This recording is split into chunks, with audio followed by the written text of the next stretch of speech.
আজকের এই অনুষ্ঠানে উপস্থিত থাকতে পেরে আমি সত্যি আনন্দিত। আজকে যাদের এই অনুষ্ঠানের আয়োজন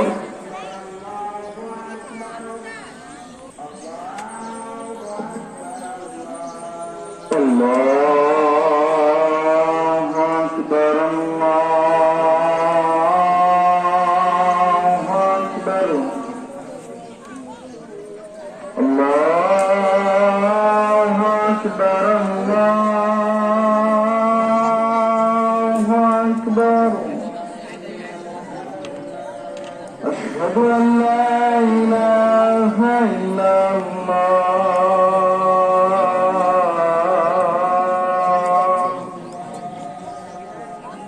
أشهد أن لا إله إلا الله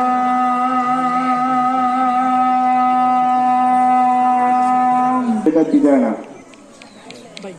তোমাদের আগামীর সুন্দর বছরের আঙ্গিনাটা অনেক বড়। প্রাইমারি স্কুলের জীবন থেকে হাই স্কুলের জীবনটা অনেক স্বাধীন। আবার যখন এই হাই স্কুলের জীবন শেষ করে যখন কলেজে যাবা তখন মনে হবে যে না কলেজের জীবনটা আবার অনেক স্বাধীন। তারপর যখন ভার্সিটিতে যাবা তখন মনে হবে তোমরা অন্য এক জগতে আছো, কারণ ওখানে থাকবে তোমার স্বাধীনতা, থাকবে না ক্যারিয়ারের পড়াগুলি, লেখাপড়ার পাশাপাশি অনেক কিছু চর্চা করার অগাধ স্বাধীনতা তোমাদের থাকবে। আজকের এই বিদায়, আজকের আবহাওয়াটা যেমন রৌদ্রোজ্জ্বল, আজকের দিনটা তোমাদের আগামী জীবনের রৌদ্রোজ্জ্বল দিনের একটি উপলক্ষ মাত্র।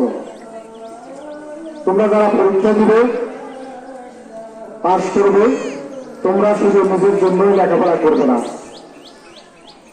তোমার পরিবারের স্বপ্ন, তোমার এলাকার স্বপ্ন, এই জাতির স্বপ্ন। আমরা এবং তোমরা সবাই জানি তোমাদের এই গ্রামের একজন কৃতি সন্তান আমাদের শ্রদ্ধেয় সচিব আনোয়ার স্যার,